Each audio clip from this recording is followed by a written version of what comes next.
Hi, I'm Steve Sorensen with Vine and Branches Equipping for Discipleship, and this is the introduction to a series of videos we'll be doing on apologetics. At the end of this video, I will include further resources. Apologetics is how we explain why we believe what we believe to people who don't believe what we do as followers of Christ. Some examples of apologetics are, how can we know there's a God?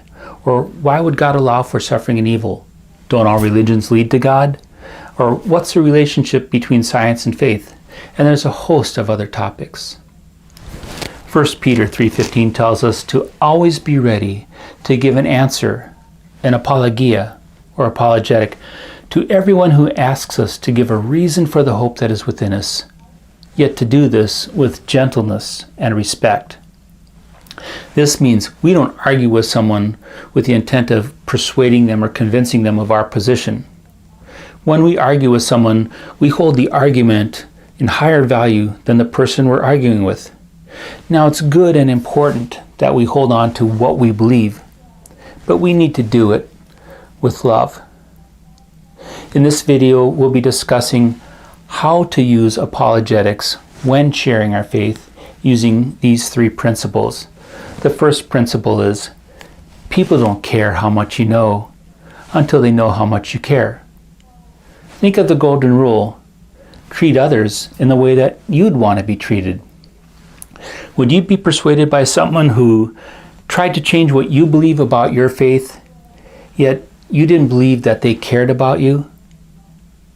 That's why it's essential that we develop relationships with people who don't know the Lord. Don't just surround yourself with Christians. Spend time, life on life, doing things together with non-believers. Cultivate relationships. People don't care what you know until they know how much you care. Principle 2, having the answer isn't always the answer. Have you ever been around someone who is just saying, why is this happening to me? I just don't understand what's going on. In times like that, answering them may not be the right thing to do. Sometimes it's best just to shut up and listen and walk with them as they're going through the struggle. Now, we need to be wise and sensitive in those situations, as in all things, but we can use those opportunities to say, wow, you're going through a tremendous struggle and you're asking some great questions.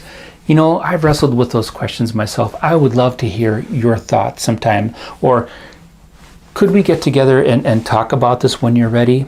You can even ask someone, would it be okay if I pray for you? Asking questions and listening are two of the most important tools we have in sharing our faith. Greg Koukl, in his book Tactics, and Tactics is one of my most recommended books, makes a comment, never make a statement when a question will do the job. Asking questions and listening does three things for us. The first, it values the person we're conversing with. Second, it gives us time to think. Third, it's a great opportunity to learn. Second principle, having the answer isn't always the answer. Principle number 3, pray. Colossians 4:2 tells us to pray that God would open doors or give us opportunities to share our faith, and for us to do it as clearly as we can. Now, I understand that sharing our faith can be nerve-wracking, it can be frustrating, it can be difficult. I understand that. And one of my concerns is that the Church of America has made everything look to be so polished and professional that I think a lot of Christians think, if they can't do it like the professionals do, then why do it at all? I want to encourage you, first of all, just to be yourself. Be okay with being clumsy. Be okay with the learning process. And it's also okay to say, you don't know. Say, I don't know the answer to that question, or that's a great thought, I don't know. Can I get back with you on it? Secondly, we want to pray for those within our sphere of influence. Sometimes we think of evangelism as a solo enterprise, but really, if you're part of a small group, then that small group can be praying with you and for you, for your contact person, and you can be doing the same thing for them. And you can also be discussing among each other the issues that are coming up in your faith relationships. I encourage you to be in individual prayer and in community prayer for non-believers. If we're not sharing our faith and if we're not praying for non-believers, how will they ever know? Principle 3, pray. Pray for opportunities, pray for those within our sphere of influence. To recap the 3 principles: people don't care how much you know until they know how much you care. Having the answer isn't always the answer, and pray. Pray for opportunities, pray for those you know.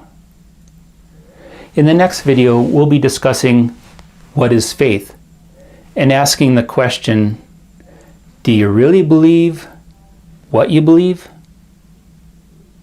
We'll see you next time.